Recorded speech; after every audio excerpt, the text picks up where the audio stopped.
All right, welcome back to the lecture series. This is called This Means War. This is a lecture about the American Revolution that really started in 1775 and officially ended in 1783. I'm wearing my 1773 Boston Tea Party t-shirt. I know you can't see the whole thing, but just trying to be in the mood for this, whatever you can do, sitting in a closet at home, trying to come up with these things. So this lecture is about the Revolutionary War. You do have a documentary to watch about the Revolutionary War. It's the second one of the three that you need to be watching before you take the exam, and it's called Revolution. Again, look under videos. There's a difference between lecture videos and videos, so make sure you look in the right spot, and you'll see them. Of course, they're listed on the schedule as well. So we're going to talk about the American Revolution, and the first thing you got to realize and think about is that the Americans put themselves in an extremely difficult position by rebelling against the British. You can see on the list here the differences between the United States and the British. So there's about 9 million people in England.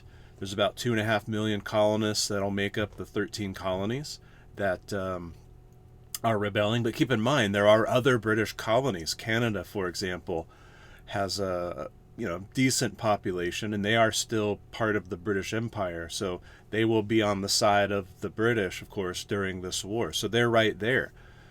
Keep in mind that the British, you see a picture of the British Army here about from that period. They have a huge army, tens of thousands of soldiers, and many of them are already in North America. The Americans basically have no army, a tiny army, and George Washington has to create this army from scratch, and it'll take a couple, 3 years to really get that thing going, and a lot of setbacks along the way. Of course, the British also have a gigantic navy. We've talked about that in previous lectures. They built an enormous navy during the French Indian War, and they're going to keep it.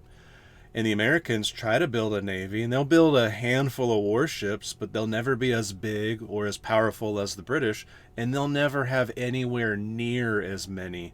Some of them will never even make it to sea before they get destroyed. So we have a handful token navy against a gigantic empire's navy. Now, one advantage the Americans may have is that they're fighting for home. The challenge they run into, though, is that not every person in these 13 colonies is necessarily supporting the war. Different numbers are thrown out, but it's pretty simple. Just divide it into thirds. You have roughly 1/3 of the people who are going to be engaged in the war, who are what we'll call patriots, who want independence, who want to fight against Britain. You'll have roughly 1/3 who are called loyalists, who do not want to rebel and will in fact help the British. And then you'll have about 1/3 who are kind of either wishy-washy or don't really know what's going on or don't care. They'll just go whichever way. So it's not as if all 2.5 million people in America are behind this effort. It's going to be tough. So they already have an occupied force there, and a huge number of the population is actually actively supporting the British. So while they're kind of defending their homes, and it's sort of a defensive kind of a war, and it's maybe helps morale, it's going to be super difficult. And then in the beginning of this thing, they have no allies. Nobody in the rest of the world wants anything to do with them. So they'll write the Declaration of Independence, they'll send copies of it out to everyone and anyone who will listen, and including France, of course, Britain's major enemy at the time, but Spain and anybody who will listen, and no one wants to be involved with them. No one wants to be associated with the Americans because they're afraid if they do and the Americans lose, then they also lose. So we don't have allies. We don't have much to work with at all. On the other hand, again, the British have the full resources of the entire British Empire behind this war effort, with all the experience and everything that has been built up over the last several decades. So these guys, when you watch the film, they're kind of like, yeah, I don't know, this is basically suicide, and they put themselves in a pretty tough situation. So this is where they are. So again, declaring independence is one thing, but now making it stick is what this war is about. And this war lasts, really the fighting about 5 or 6 years, and then there's a pretty long period of negotiation at the end. So a little bit about George Washington. We spoke earlier about how he was made the commander-in-chief, or the general of the new army that was created in 1775, and he's sort of a natural choice, though there were other possibilities. It's not like he's going to have a perfect career, as we'll talk about. Not everyone's always behind him, as every leader experiences, but he is one of those men who's kind of a natural leader. He is tall and good looking, and he's already done it once in the French Indian War. He's been in the Virginia government. He's very much looked up to, and people just sort of gravitate toward him. So he's a natural kind of a leader. He's good at using people, or using the right people for the job, picking people who are going to be good leaders, and deploying them and employing them for their skills. But he's also a top level decision maker. He hears what you have to say if you're one of his officers, but then he's going to go make his decision based on all the information that he has. He'll kind of be like that as president too. Now, he also leads from the front quite often. He's not the general that hides in the background, although generals need to be in the background often. Many of these battles he's in, he's at the front, egging the men on, and he's himself right there. And he's very much an out-of-the-box thinker. And again, when you watch the film called Revolution, you'll get some of that. I'll talk about some of those things, but you'll get some more detail when you watch this movie. He's willing to do things, and do things in ways that more traditional commanders aren't. And remember, he's not a traditional commander. He sort of learned as he went during the French Indian War. He's not what you would say is a classically trained soldier officer. And that'll be a challenge for him as he's trying to build an army. He doesn't really know how to do that, so he has to enlist people to help him do these things. So George Washington, of course, is a humongous figure in our history, as he should be. And so here he is, a picture of him, of course, painted well after the fact, but him crossing the Delaware in the early stages of this war in a very difficult but ultimately very successful battle that they find themselves into. So, yeah, Washington's record as a general is somewhat spotty. He didn't win every battle. He's a good general, but he's not infallible. They're going to actually force the British out of Boston. This happens even before they declare independence. This is about, March or so of 1776. They're going to force the British to leave Boston, but as soon as this sort of all starts happening, the British are then going to take over New York, and Washington can't stop it. And they'll own New York for the rest of the war, and a lot of the other port cities. Boston sort of gets left alone, but the rest of it, the British Navy is going to have total control over. One Navy warship has so many guns on it that the Americans can't really deal with it. This is why the British tend to control the coastline, but the Americans tend to control the inland parts, all right? So pretty huge loss at New York, pretty devastating, but Washington's able to keep things going, keep morale up, keep winning when he needs to win. So there's a couple of small battles at Princeton and Trenton where he attacks, like at Christmas time. That's that picture where they're crossing the Delaware from the previous slide. They attack during Christmas time these Hessian mercenaries, these guys that are supposed to be unbeatable and tough. Well, he beats them. And that's a huge morale booster for the army, for the country, for Congress, for the soldiers, for everyone. So that's important. Now, on the other hand, they have a huge number of setbacks. So this picture on this slide is sort of a painting from Valley Forge, and you have George Washington over there on the right, and the guy next to him is Baron von Steuben. And if you're in the army or been in the army, you may have heard of him. You probably have heard of the Little Blue Book because this guy wrote it. This guy is a Prussian army officer, kind of in disgrace. They'll talk more about him in the film. And Washington brings him over here to train our men how to be real soldiers. Because remember, there's a big difference from being a militiaman to being a soldier. It's a totally different situation. And he comes and he trains our soldiers, our men, how to be soldiers and how to maneuver and how to act, how to walk, how to march, how to handle things, because it is a very different kind of situation. So what we have at Valley Forge in 1777, 1778 is another bad winter in another place. Same kind of things happening. They're super low on supplies. This Continental Congress said, go make an army, George, but they're having trouble supplying the army. They don't all cooperate. Again, it's not like a federal government that can order things. It's a very loose confederation, and we'll talk more about this government, how it works later, but a very loose confederation of these 13 states, and they just sort of are friends trying to get along, and so no one can really make anyone do anything. So they typically are low on supplies.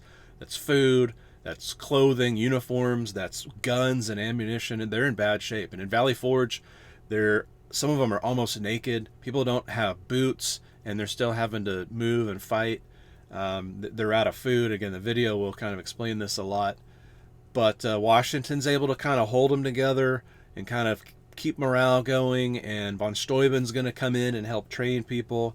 And so they'll come out of these first couple of years in the war being quite an impressive, small but impressive army, that which they needed to take on the British, of course. British being super experienced and super well trained. He also had a spy network. So again, the film, we'll talk more about this, but this is kind of outside of the box thinking that Washington does. And some have said basically Washington outspied the British, and he was able to know things in time to react to them, or to get others to react to them to improve their situation. And we didn't know about much of this until the 1930s. That's how well hidden some of this was. Another outside of the box thing is Daniel Morgan's riflemen. Again, they'll talk about it in the film. Just imagine 1770s version of special forces. These were, for lack of a better term, rednecks who Daniel Morgan brought in. These are mountain men and, guys like that, hunters and trappers, people that know how to live off the land, people that know how to hunt, and they use their skills to harass the British. Morgan's a colonel in the army, and there's a couple of great battles he's involved in, one called the Cowpens. But what he's really famous for is creating these units of riflemen. So they would, these guys have hunting rifles, which are longer and way more accurate than the British muskets or the American muskets. Again, that's why they stood in these lines and fired at each other, because they weren't accurate at more than 50 yards or so. But these riflemen could be 300 or 400 yards away and shoot them very accurately, and then kind of run away, kind of disappear. And the British couldn't handle that. So they would shoot the Indian guides, they would start shooting the officers. And these were things that sort of broke the rules of war. You weren't supposed to target officers. It was supposed to be very gentlemanly. Washington's like, no, we need to win. And so Morgan's riflemen are basically the beginning of American Special Forces, Army Rangers, if you will. And at the same time all of this is going on, as the war is ramping up here, we've sent delegates to other countries. We've sent, we need help from anyone and everyone. And so people like Benjamin Franklin are going to go to France, and Thomas Jefferson's going to end up in France, and John Adams even will end up in France. A number of people will be traveling around the world trying to garner support. And so Franklin will go to France, and he's kind of playing the long game. France doesn't want to join with us. That's a real problem, remember? So he's playing the game, playing the politics. To be honest, he's greatly enjoying himself. He's kind of a player. He's a 70-year-old man kind of hanging out and having a ball. Adams is real frustrated with him because Adams wants everything done right now. Jefferson's sort of playing the long game. Eventually, of course, France will come and join with the United States. But we've got people around trying to get money and weapons and any kind of help we can find. And even official diplomatic recognition of the United States as an independent nation is important for everything to work out. So that's what those guys are doing. And at great risk to their own lives, I should say. They're all spied on and everything too, of course. Well, there's a big turning point in about October of 1777, and we call it the Battle of Saratoga. And what has kind of happened is the British are trying to crush this rebellion. And so they've sent armies into New York State from New York City, which remember they occupy. They bring an army in from the north, from Canada. This is where John Burgoyne is coming from. And then they bring an army in kind of from the west in Canada. And all of those armies are supposed to converge into New York, and they're supposed to crush this little army of Washington. But the General Howe that comes up from New York basically ends up going to Philadelphia instead. Colonel Ledger, who leads the army in from the west, is stopped by Benedict Arnold, who most people remember as this great traitor, and he is, or he was. But early in the war, he's a great field general that Washington trusted very heavily. Unfortunately, he wasn't treated very well, wasn't taken care of, got in the wrong kind of circles, and ended up defecting to the British. So that has happened many times. But what happens is Burgoyne is delayed. Again, the film will kind of talk about that. They way underestimate how difficult it's going to be to travel. They way underestimate how big the forests are, how dense the forests are. They way underestimate the resolve of the Americans. And one of the reasons they underestimate this is because their experience in the French Indian War was that the Americans really didn't add a lot to the fight, that it was British troops versus French troops. And sure, there were some colonial militias, and maybe there are a handful of people like George Washington who served with great distinction, but as a rule, the militias were basically useless. I would encourage you to watch the movie Last of the Mohicans. It's a great film based on an American novel of the same name, written in the 1830s. But the film is wonderful, the acting is good, the action is good. There's even a little bit of romance in there, if you're into that sort of thing. But it kind of gives you a sense of how the British felt about the Americans. It's set in the French Indian War. They don't appreciate them. So those junior commanders in the French Indian War are now the senior commanders of the British in this war, just like is happening to the Americans. And they don't have any regard for the Americans. So they underestimate them. No, they don't think it's going to be that big of a deal. Well, Burgoyne finds himself under siege by these riflemen doing everything they can to slow them down. And so by the time they get to New York, in the end, Burgoyne's forced to surrender an army over 5,000 men to Washington. And as I said, these other armies are turned aside. And at that point, once this becomes common knowledge, the French will then join in something called the Treaty of Amity. There's actually 2 or 3 treaties here, but the Treaty of Amity is good enough for this class. And they will join forces with the United States against the British and her allies. And they'll send troops here. And they'll send weapons and money, other kinds of aid. And a really big important component of that is they will deploy their Navy to help counteract the British Navy. Because remember, the American Navy is pitifully small at this point and just not able to handle it. So this is one of the main reasons why we need the French. And of course, the French can't stand the British. They hate them. Remember, they got hammered in the French Indian War. They lost everything. So they want a lot of revenge. So they're happy to fight if they think they can win. And so once this Battle of Saratoga unfolds and America gets this huge victory, France is now willing to join. So again, Franklin, Adams, Jefferson, those guys are making sure this is going to happen. So the challenge the British run into is this war then begins to drag on. They thought it would be over in 6 months. I don't know why. Everybody always thinks a war's only going to last 6 months. They rarely do. They usually last years, remember. And this war is no exception. So the war drags on. The American armies mature. They start getting much more competent at fighting. The British find out how hard it is to actually move into the interior and to control things. And they have a real hard time doing that. And that it sort of becomes a quagmire, like a Vietnam, right? You kind of feel like you're not getting any progress. And this goes on for a couple of years. So after that, of course, then the French have joined, which is making it more difficult because now they're fighting elsewhere. So the British then kind of turn their attention. It's not like they take the heat off of the North, but they do turn their attention to the South and what we call the Southern Campaign in, the spring and summer of 1778, and then they invade the South.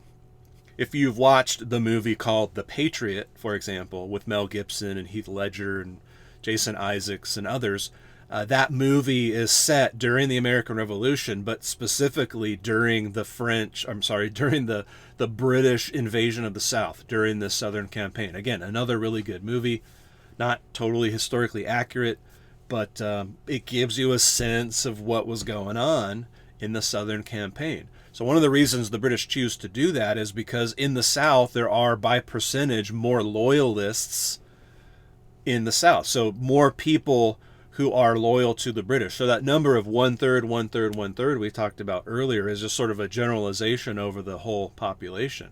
New England, there are fewer loyalists. In the South, there are more loyalists as a percentage of the total population. But there are fewer people in the South, all right? And it's more wide open, so the British armies are able to move around a lot easier, and there's fewer people, so they're able to control things a lot easier. They offer freedom to any slaves that would join the cause, and so many do. And of course, they're being more loyalists, they're able to get more supplies and have more buy-in. One of the challenges they run into, though, is some of the tactics they use are so awful on the people. They're getting frustrated that this war is taking longer than it should, and they start, sort of releasing the hounds, so to speak, and kind of creating a lot of havoc in the background. And that creates a situation where the Americans, even many who were loyal, because the British treated them so poorly, they got angry and they started pushing back. And again, that's kind of what in part what you see happen in that movie, The Patriot. So in fact, the character that Mel Gibson plays is based on a couple of real people. One of them is named Francis Marion, and he's otherwise known as the Swamp Fox. And he's this great war hero from this war because he wages a guerrilla war against the British, and they would go hide in the swamps. This is in South Carolina, in that region. They would hide in the swamps, him and hundreds of men, and they would then pop out and ambush the British, and they were never really able to handle that. And of course, in combination with the real army and so on, ultimately, of course, we'll get to a point of victory. But it's this guerrilla war that him and others like Thomas Sumter wage in the background. So it's like another version of Morgan's Riflemen, basically. So again, Washington condones this, and these guys are officers in the army, and they're sort of fighting non-traditionally, which is what Washington wants them to do because it's very effective. The British can't handle it too much. I mean, I should note here that the British complained about the riflemen and all these sort of rule-breaking things that were being done, but once this war's over, and then of course the British are going to engage in other wars after that, namely against Napoleon and the French, just a few, decade or two later, they're going to employ riflemen and these skirmish tactics, and it's going to be because it works, it's going to be a kind of a different, we're starting to change the style of warfare that happens. So we have this long campaign. The British are actually quite successful, but again, as time passes, they make the Americans so angry that more and more Americans start pushing back, and ultimately this is going to end in the Battle of Yorktown, which happens in October of 1781. And it's a combination. We've got an American army and a French army. We've got the British who have kind of pulled back to Yorktown because things have gotten pretty difficult. You've got the French Navy kind of rolling in and preventing that fort at Yorktown from getting reinforced. And then the French encourage Washington to attack Yorktown. He wanted to go to New York. They encouraged him to attack Yorktown. And after a few weeks, General Cornwallis, who was this great British general, and he was, ends up surrendering the fort because, again, during this kind of style of warfare, you didn't typically fight to the death. You fought until you lost, and then you surrendered, and you lived to fight another day. So once he realizes the Americans are going to win and that the British are not going to be able to reinforce because the French Navy's out there, he raises the white flag, and they end up surrendering. And so this is a huge victory. Now, the British still control New York and a lot of other places, But at this point, Britain, it's now been about 6 years, and Britain says, this war is getting to be too difficult and too long and too expensive. And so we end up with the Treaty of Paris in 1783. So the negotiations for this thing will take months and months. There are several little treaties that are kind of made in the process, but we'll just, again, think of it in general terms as the Treaty of Paris. And so the British people are tired of this war. The British government is tired of this war. King George is tired of this war. He wants to fight it, but Parliament's tired of it. It's costing way too much money. It's costing the lives of a lot of people. Their energies are being directed in ways that aren't really good for the empire. And I think they start to realize that even if they lose the colonies, it's not going to be that devastating. So they ask for peace, but they still hold the cards, right? They still have a bigger army. They still have a bigger navy. They still have all this power. And so the negotiations are going to stretch out for a long time. That's part of the reason. Another part of the reason is the French want revenge, right? They want to gouge the British for whatever they can get.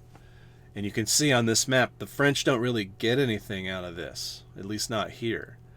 And part of the reason is because our diplomats, and we have guys like John Jay, another one of these American kind of founding fathers, John Adams and Franklin and Jefferson and again others, they'll see how this is going, that the French are kind of stalling and interfering, kind of messing up the process. So they actually go directly to the British and work out their own deal. And then eventually the British will get a deal with France and Spain and everyone else involved. So again, the whole thing's basically called the Treaty of Paris. And in that deal, though, I mean, the Americans realize we still need England if we're going to survive, right? We can't be constantly at odds with England. So we need to make a good deal with the British because, think about it, we're all mostly British speakers.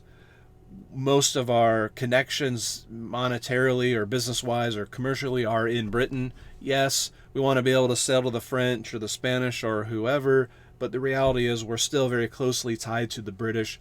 So we need to be at least on friendly terms. And so they make a pretty friendly deal. And all they ask for really is independence. We want independence and we want the ability to trade with you and so on. And Britain recognizes it. And in fact, you can see on this map, they actually grant them a whole bunch of territory. So all the sort of light brown or tan, or, really light color are the original 13 colonies and some of their territories. And then that gold color is the territory that was ceded to the United States in the Treaty of Paris. And it's basically everything from the coast all the way to the Mississippi River, and then from the Great Lakes all the way down to the border of Florida, which is owned by Spain. So we're going to more than double the size of the colonies at this point. And so I would argue that the United States did not really win this war. We beat the British in some battles. A couple of them were really important, but we certainly didn't drive them out. We didn't beat them up. They still had way more resources than we did and could have kept going. But they didn't want to fight anymore. Essentially, they forfeited. They gave up. So America wins, but not because we beat them up. This idea will become important later as we move on through these lectures. On the other hand, we got everything we wanted. We got officially recognized by Britain as being an independent country. We got trade agreements with the British, and of course then we can go on and make our own agreements with the French and the Spanish and, again, whoever we like. So we got more than we bargained for because we got, I think, way more territory than anyone expected out of this. So this is a great deal. So the Treaty of Paris is what kind of officially makes the United States the United States. Now, of course, we're going to claim 1776. That's when we declared it. But it really doesn't officially happen, I suppose, until the rest of the world and Britain acknowledge it. All right. So that's it for the war. This means war lecture. The next lecture is called Building a Better Government. We're going to focus on, so what happens now? So great, we got through the war. We're now independent. we're going to find out it's not all wine and roses. There are some huge problems that need to be addressed, and one of those huge problems is the government we created during this revolutionary period is terrible, and it doesn't work. And we have several other problems. So we're going to build a new government. We're going to create the Constitution, and then we're going to put it into place. So that's going to be the focus of that next lecture.